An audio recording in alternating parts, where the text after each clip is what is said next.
एक बार की बात है, मगहर नगर में अकाल गिर गया था। हर तरफ पशु पक्षी भूख प्यास से मर रहे थे। पूरे मगहर नगर में त्राही त्राही मच गई थी। मगहर का बादशाह उस समय बिजली खान पठान था। नगर को अकाल से निजात दिलाने में वह भी नाकाम रहा। राजा तथा प्रजा सभी दुर्भिक्ष से परेशान थे। उस नगर में एक परमेश्वर कबीर साहिब जी के चमत्कारों से परिचित व्यक्ति था। एक दिन वह बादशाह के पास गया। जहां पनाह, सुना है काशी में एक महान संत रहते हैं, कबीर नाम से प्रसिद्ध। लोग कहते हैं कि उनके लिए असंभव जैसा कुछ है ही नहीं। उनके चमत्कारों से अनगिनत लोग उनके अनुयायी बन चुके हैं। अगर वे हमारे नगर में भी पधारें तो निश्चित ही यह संकट दूर हो जाएगा। हाँ वजीर, सचमुच हमने हर कोशिश कर ली पर सफलता नहीं मिली। क्यों न एक बार उस संत को भी आजमाया जाए। बिल्कुल हुजूर।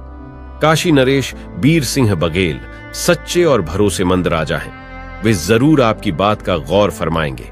उन्हें पत्र भेजकर हम अपना संदेश पहुंचा सकते हैं और संत कबीर को यहां बुला सकते हैं। ठीक है, तुरंत पत्र लिखवाओ और उन्हें आमंत्रित करने की दरख्वास्त की जाए।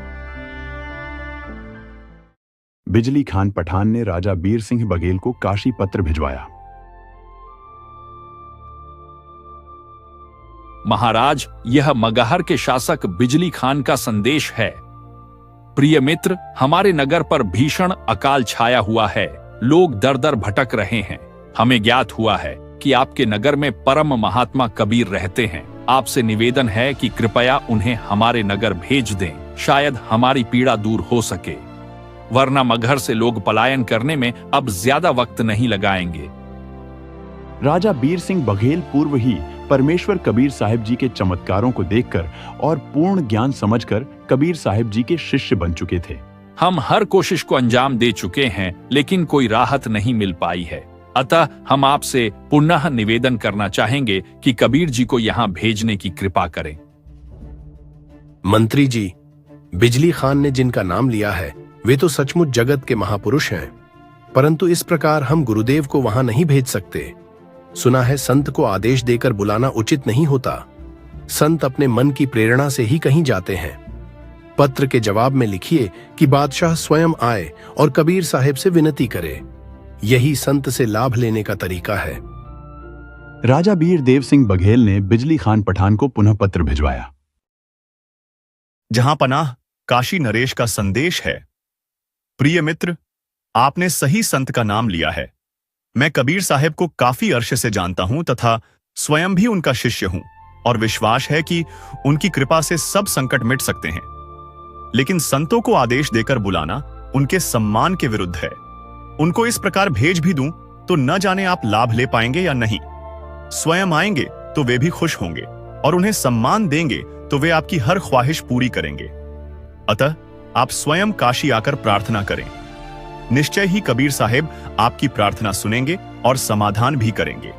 बिजली खान पठान को अब एक उम्मीद की किरण नजर आई। संदेशवाहक को एकांत में ले जाकर और पूछा, आपने और क्या जाना उस शख्स के बारे में? क्या किसी अनजान से पूछा कि वह कैसा है और क्या क्या खूबियां हैं उसकी? जी हुजूर, हमने जिस भी राहगीर से कबीर जी के बारे में पूछा तो उन्होंने उनके हर काम को सराहनीय ठहराया। हर कोई उन्हें बड़ा रहनुमा फरिश्ता बता रहा था। हमें बड़ी हैरत तो तब हुई जब जानने में आया कि वे मुसलमान और हिंदू को एक बनाकर चल रहे हैं। हिंदुओं के साथ साथ कई मुसलमान भाई भी उन्हें दिल से चाहते हैं। जनाब वजीर, अब देर किस बात की? अब हमें बिना वक्त गंवाए काशी जाने की तैयारी करनी चाहिए। जो हुक्म बादशाह। अगर ऐसे में भी यह मुमकिन बन पाए तो हमें परेशान नहीं होना चाहिए। इसकी जल्द से जल्द तैयारी करनी होगी।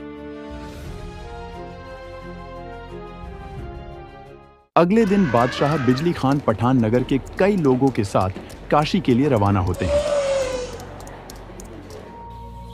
कुछ दिन की यात्रा के बाद बादशाह का काफिला काशी राजा बीर सिंह बघेल के यहां पहुंचता है।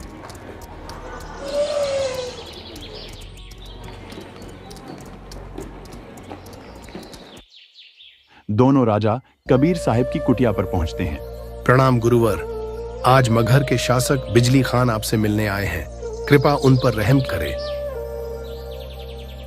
अस्सलाम वालेकुम कबीर साहिब। सुना है कि आप सभी धर्मों को समान दृष्टि से देखते हैं और आपकी कृपा से असंभव भी संभव हो जाता है। कृपा कर हमें भी आशीष दीजिए। बादशाह, आप स्वयं इतने सामर्थ्यवान हैं, मुझसे भला क्या चाहेंगे? हे महान संत, आपके चेहरे से ही जान पड़ता है कि आपके लिए कुछ असंभव नहीं। अक्सर हमारे नगर में भयंकर अकाल पड़ा है, न वर्षा हो रही है, न जलधारा बह रही है, प्रजा त्राहिमाम कर रही है। कृपया हमारे साथ चलकर दया कीजिए। ठीक है, मैं चलूंगा आपके साथ मगहर और परमात्मा से प्रार्थना करूंगा। अगर कृपा हुई तो सबका कष्ट मिट जाएगा। सभी बहुत खुश हुए और कबीर साहब घोड़े पर बैठकर मगहर के लिए चल पड़े। उधर से गोरखनाथ जी, जो स्वर्ग में थे, को पता चला कि मेरी जन्मस्थली गोरखपुर के पास अकाल गिरा है और वहां वर्षा के लिए कोई महापुरुष आ रहा है।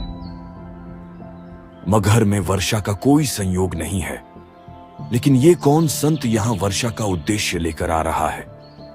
अगर उसने कुछ राहत भी दे दी तो नाथ परंपरा का मान घट जाएगा। मुझे स्वयं जाकर कुछ करना होगा। गोरखनाथ जी मगहर रियासत की बनी में आकर बैठ गए। कबीर साहब और बादशाह का काफिला उसी रास्ते से आ रहा था। कबीर साहब ने गोरखनाथ जी को पहचान लिया और उनका उद्देश्य भी जान गए। बादशाह, देखो, तुम्हारे नगर का महापुरुष तो पहले से यहीं बैठा है। उनसे निवेदन करो, वे कोई साधारण महात्मा नहीं है। बादशाह और कुछ लोग गोरखनाथ जी से जाकर निवेदन करने लगे। गोरखनाथ जी खड़े हुए और पास ही एक सूखी तलैया थी।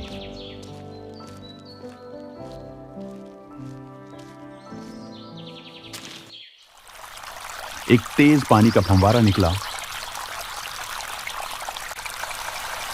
और देखते ही देखते पूरी तलैया भर गई और फंवारा रुक गया।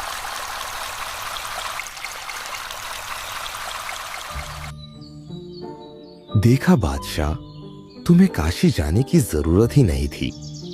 यहां पहले से ही सिद्ध योगी मौजूद है। नाथ जी, ये जल तो थोड़े समय का सहारा है। इससे तो मात्र पशु पक्षी ही तृप्त ना हो पाएंगे। हमें तो भरपूर वर्षा चाहिए, जिससे खेत खलिहान फिर से हरे भरे हो जाएं। इस नगर के भाग्य में फिलहाल वर्षा लिखी ही नहीं है। 2 वर्ष तक यहां बारिश नहीं होगी। अगर कोई इसे बदल दे तो मैं भी देखना चाहूंगा कौन ऐसा कर सकता है। ऐसा कहकर गोरखनाथ जी जाकर बैठ गए। बादशाह, आप नगर की ओर चलिए। मैं यही बैठकर परमात्मा से अरदास करूंगा। यदि दया हुई तो वर्षा अवश्य होगी। हे कबीर जी, हम आपको छोड़कर कहां जाएं? कोई राहत मिलती तो शायद आपके आदेश को मानने का कारण ही मानते। आप विश्वास करो बादशाह, परमात्मा अवश्य दया करेंगे। आप निश्चिंत होकर लौटिए।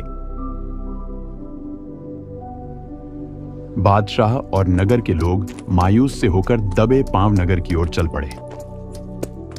कबीर साहब उस तलैया से कुछ दूर जाकर बैठ गए। भाईजान, क्या तुम्हें लगता है कि अल्लाह रहम कर पाएगा? वर्षा हो पाएगी या नहीं? मुझे तो नहीं लग रहा भाई। भाई, अल्लाह ने चाहा तो हो सकती है। इसमें हम क्या पूर्वानुमान लगा सकते हैं? सही कह रहे हो भाई। अगर वर्षा का संयोग होता तो वे सिद्धयुक्त नाथ जी ही करवा देते। देखा उनमें कितनी शक्ति है। शायद इसी वजह से कबीर जी हमारे कर्महीन नगर में प्रवेश ही नहीं किए। कम से कम वे इधर तो आते। उन्हें भी ज्ञात है कि हमारे यहाँ 2 वर्ष कोई वर्षा नहीं होगी। बादशाह और सैनिक कुछ ही दूर पहुंचे थे कि इतने में चारों तरफ भयंकर काली घटाएं छा गई। नगर के सभी लोग गदगद हो गए।